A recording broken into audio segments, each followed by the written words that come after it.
Inkuru nziza ya Yezu Kristu nkuko twayishikirijwe na Luka.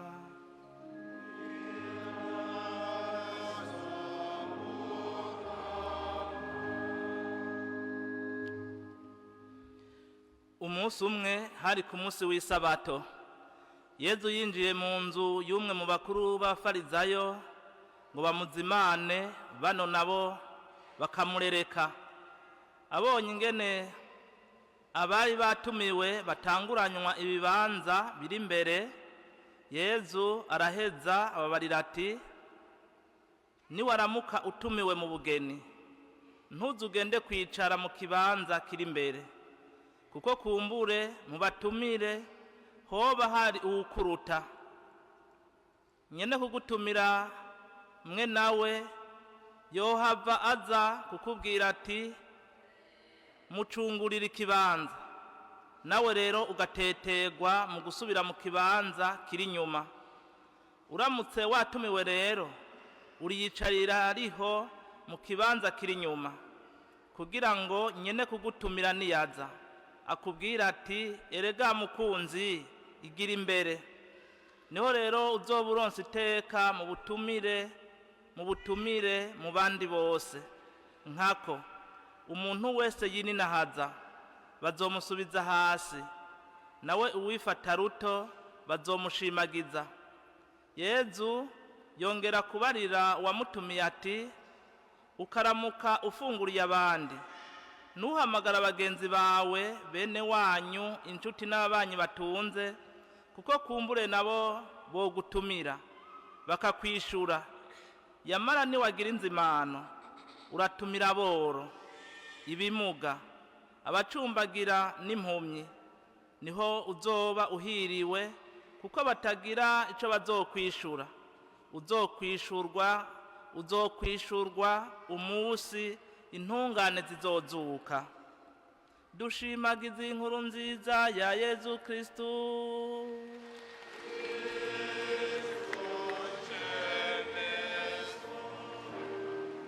Umuntu wese yininahaza bazomusubiza hasi, nawe uwifata ruto bazomushimagiza.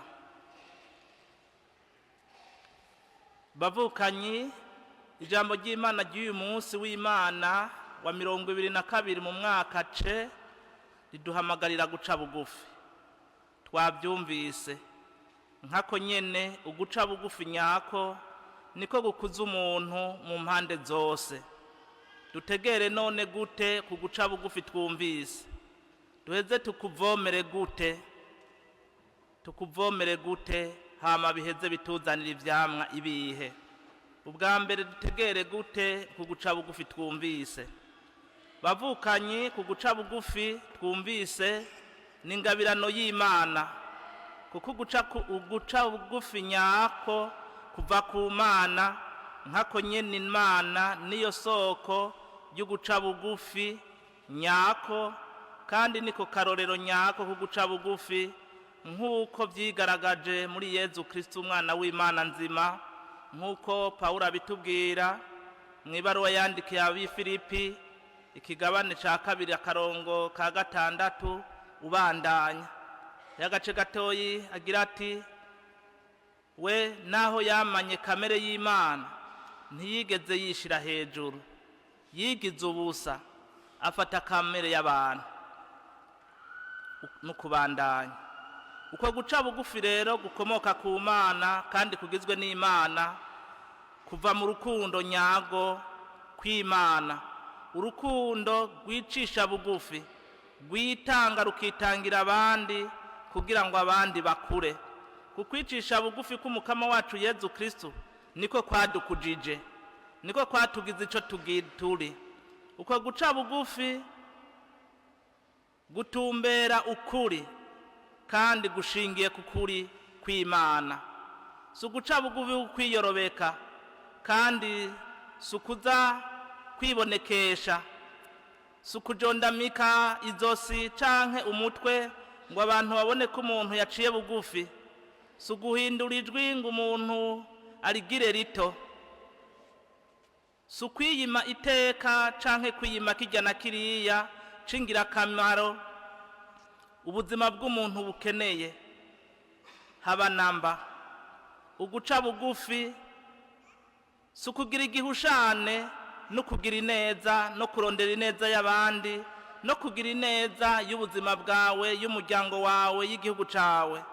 Oya, aho kuba ari ukwicisha bugufi kutariko, uko nako kurangwa na byinshi. Hariho umuntu, hariho uguca bugufi nk'akarorero, umuntu akareka kwiga ngo abiga barishima ngo reka nzokwigumira ndi umukene ndi kijuju, kwanka kwambara neza ngo reka nambare nabi babone ko nciye bugufi, gufungura nabi ngo reka mfungure ibibayabaye ngo niho noba nciye bugufi, kuba habi, kutagira isuku, kwanka kurondera ibiteza imbere umuryango, kwanka kurondera iterambere ry'isi, iterambere ry'igihugu.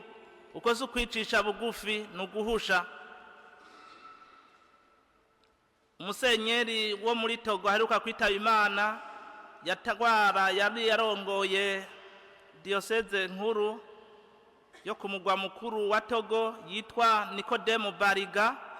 Niwe yabiravye araheza ariko arazirikana igisomwa acagira ati ukwicisha bugufi gutyo nukuja, nabuze ngenda bivuga mu Kirundi, ati nukwicisha bugufi gutyo nukuba muri mediocrite, nukuba muri mediocrite. Ati naho Imana yabujije abantu gukora, guteza imbere isi, kwiteza imbere, ati na cane cane abakristo kuboneka yuko uri n'akamaro kandi ufise iteka. Ati guca bugufi no kwisunga Yezu. Yezu we yicishe bugufi ari n'ikintu ashaka gushikana ku bantu, kandi bigatuma agira n'iteka rirenge ayandi mateka yose, nk'uko Pawulo abivuga mu ibaruwa yandikiye Abanyefezi igabane ca 2 akarongo ka 6 duga nk'uko nabivuze.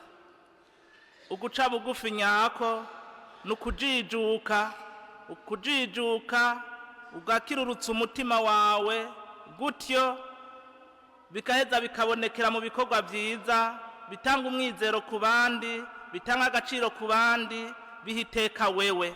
Uguca bugufi rero nuko agira umuntu agira iteka, ariko yaritewe ye n'ubundi mu bintu bisanzwe no mu bintu bikomeye, ahari hose, yaba muto canke yaba ukuze. None twoshikira iryo teka gute? Twoshikira ko guca bugufi gute? Ubwa mbere, uguca bugufi kugira tubushikire nyako nk'uku kwa Yezu, gutera iteka umuntu kandi kugatera iteka abandi, nukumenya agaciro kuguca bugufi. Umuntu aciye bugufi ari n'agaciro kandi aronka agaciro. Uguca bugufi kuri n'agaciro, ukumenya rero ako gaciro niko gutuma umuntu yirukira iyo ngabirano n'ingabire idasanzwe. Nkako nyene Imana iraheza igakunda kandi igakuza uwicishije bugufi. Uwicishije bugufi Imana iramukunda kandi iramukuza. Uwicishije bugufi arakundwa n'Imana kandi arahezagirwa n'Imana mu bintu byose, nk'uko Bikira Mariya biseruye muri rwa ruririmbo dusanga muri Luka ikigabane ca 1 akarongo ka 46 kuja kwa 55 umwe twita Magnificat.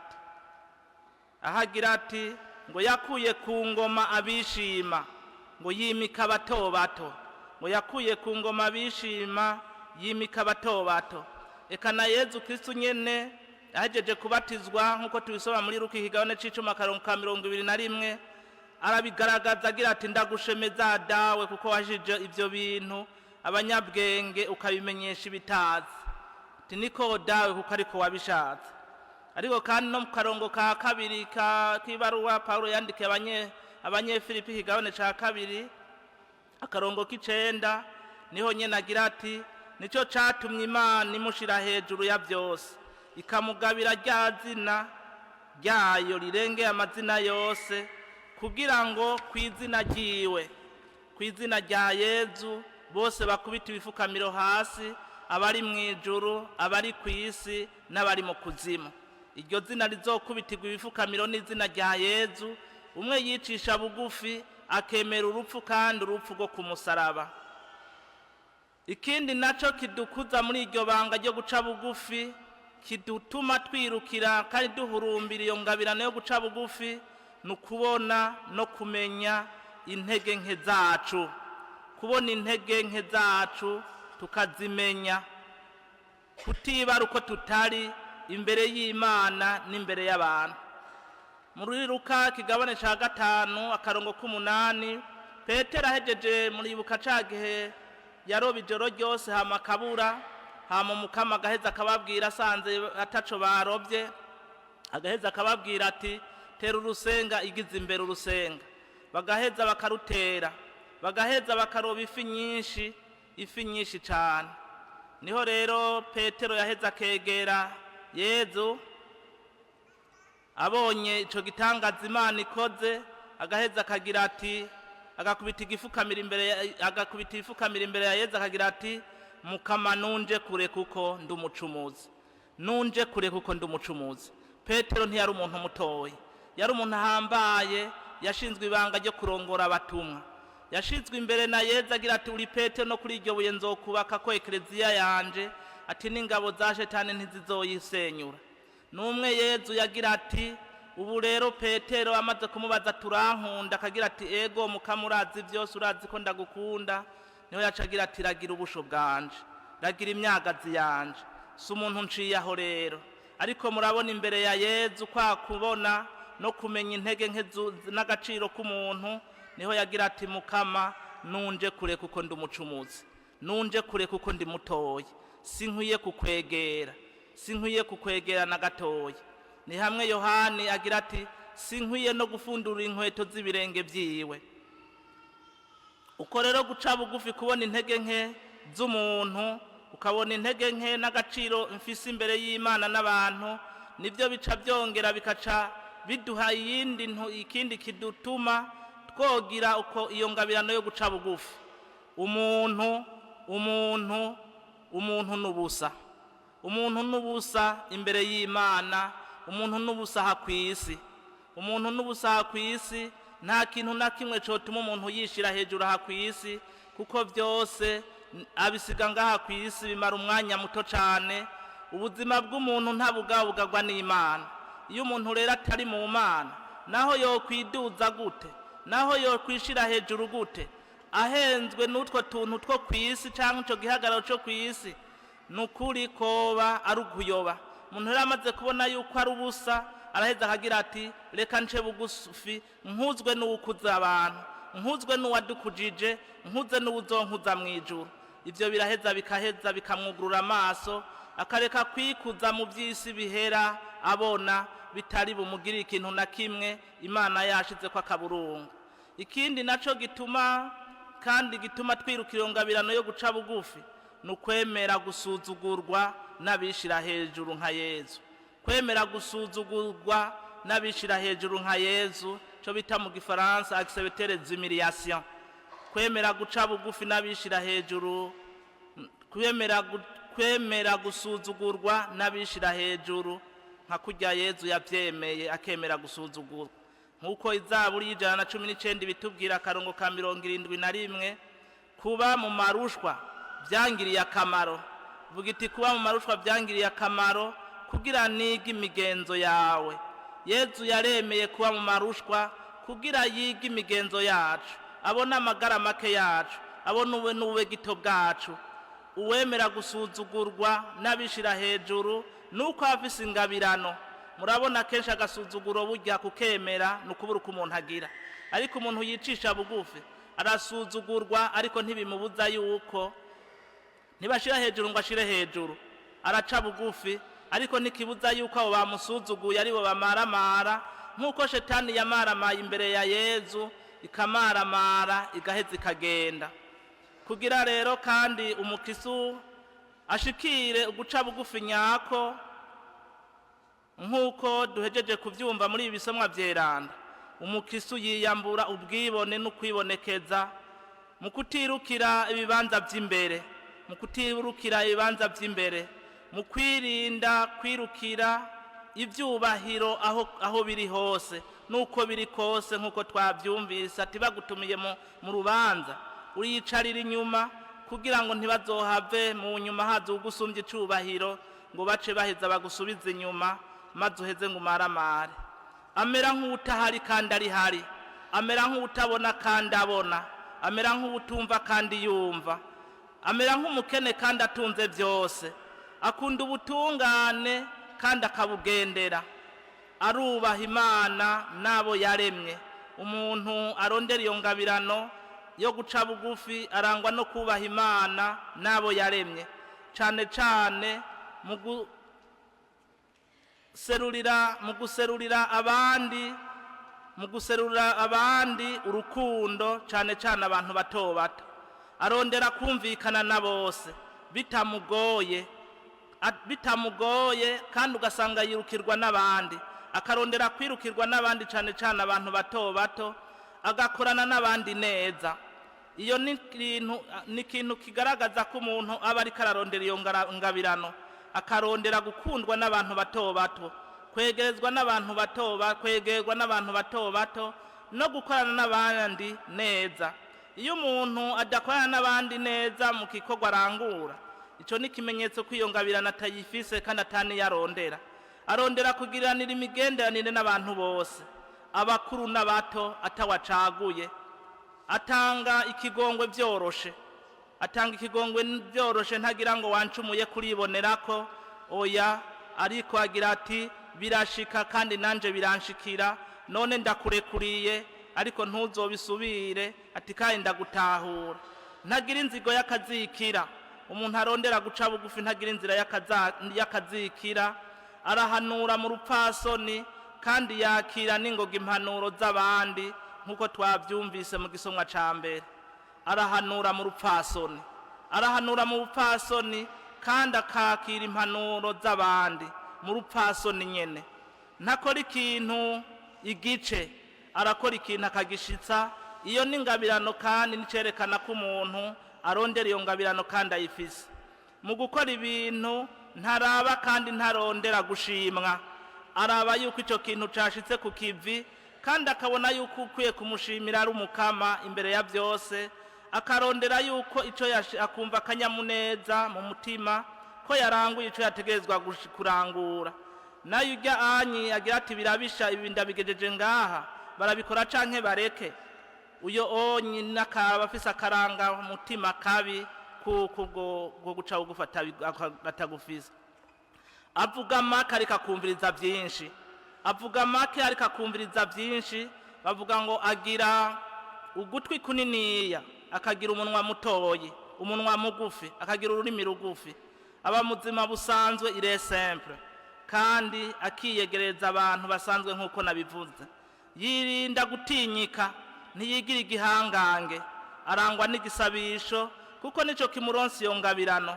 Akabona yuko atari mu Mana, naho yokura gute atagihagarara agira, atagihawe n'Imana.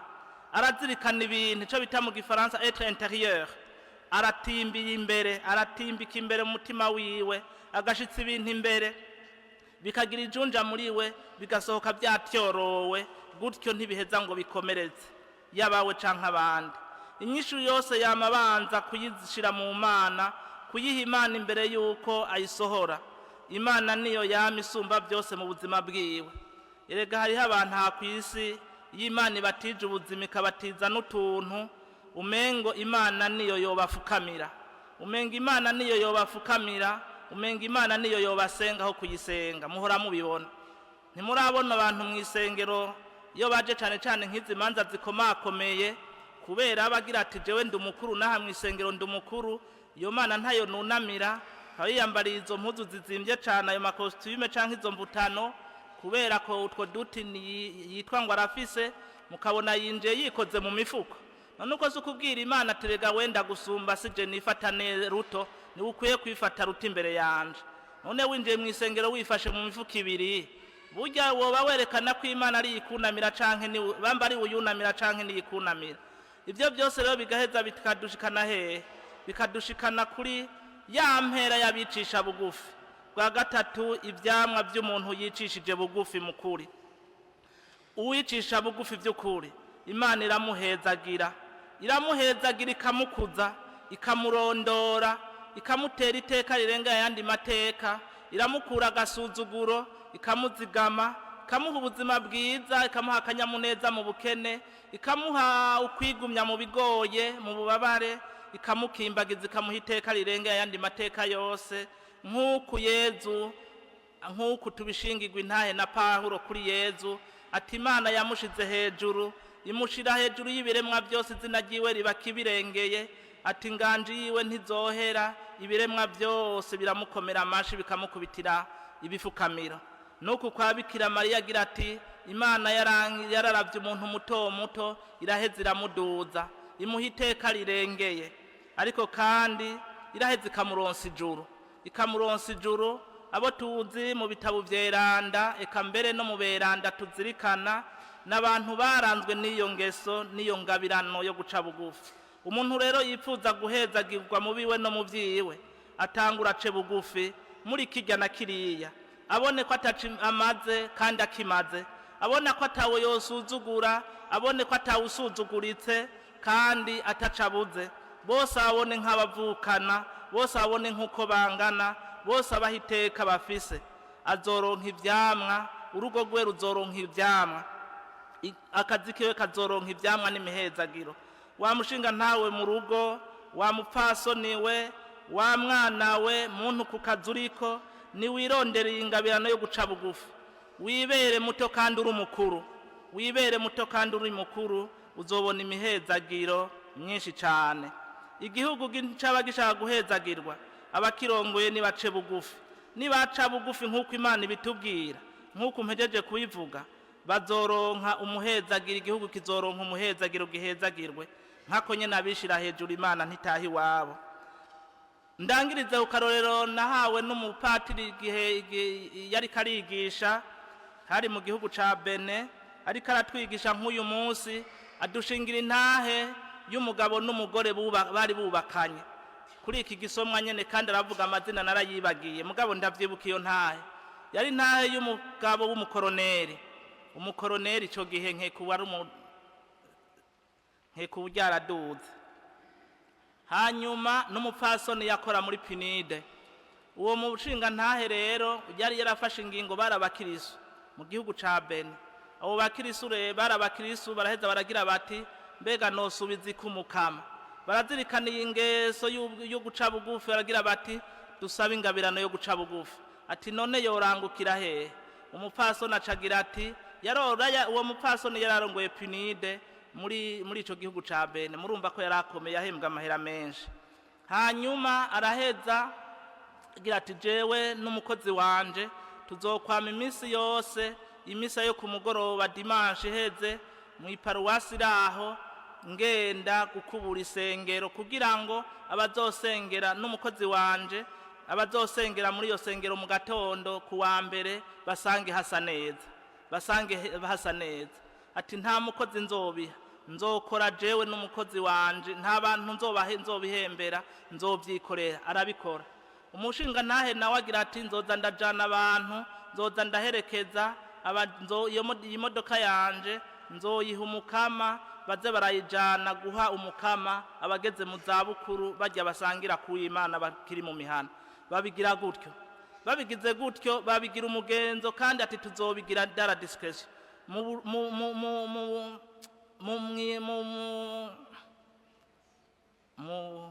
mu kutavyerekana nyene bidasamiranye hejuru, mwibanga dara discretion mwibanga. Abo rero barubaka, nta kana bari bafise, barubaka baragira umugore aramara imyaka 43 ataravyara. Bagumuko bamugeze ku mwaka wa 44 umugore aravyara. Imana iciramuha ikibondo, imuhaye ikibondo kimaze imyaka 2 kica kirahwera. Gihwereye urumva ko umupfasoni afise imyaka 45. Hanyuma baguma bakora ico gikorwa, uwo mupfasoni yamakubura isengero n'umukozi we mu nzu, bama bakora iyo sengero kuwa mbere kugira abakirisi mu gatondo basengera ahantu heza. Uwo mushinga ntahe nawe bagiye gusangiza bajya bageze mu zabukuru, iyo modoka yiwe aribajana. Niho rero ku mwaka ukurikira haheze umwaka, abo bana bapfu, uwo mwana yitavye Imana, baca bavyara amahasa umuhungu n'umukobwa. Ico gihe adushingira intahe uwo mupatiri hari mu 1100 muri 2013 niho abo bana bari bakwije imyaka 20 biga muri Etazini ari umusore n'inkumi atiraba ingene bahezagiwe. Imana yarabahezagiye ntibigeze bagira ngo kw'Imana itaduhezagije ibibondo niki ati canke kwa kwana tukabonye tukacagapfa tukaronse kagacagahwera turagize turahevye na karimana bwa bundi ntiyishura canke nta rukundigira baragumije ko ikirabatera iteka none n'umushinga nahe n'umupfasoni bafise umusore n'inkumi murumva bonkeka barubatse ugwabo kubera baciye bugufi bakerekana iyo ngabirano yo guca bugufi. Nayo ndagikwiye kuri iyi mihezagira uwuciye bugufi Imana iramuhezagira kandi muhezagira mwibanga. Dusabe rero iyo ngabirano natwe duhezagirwe kandi zoduhezagira. Amen.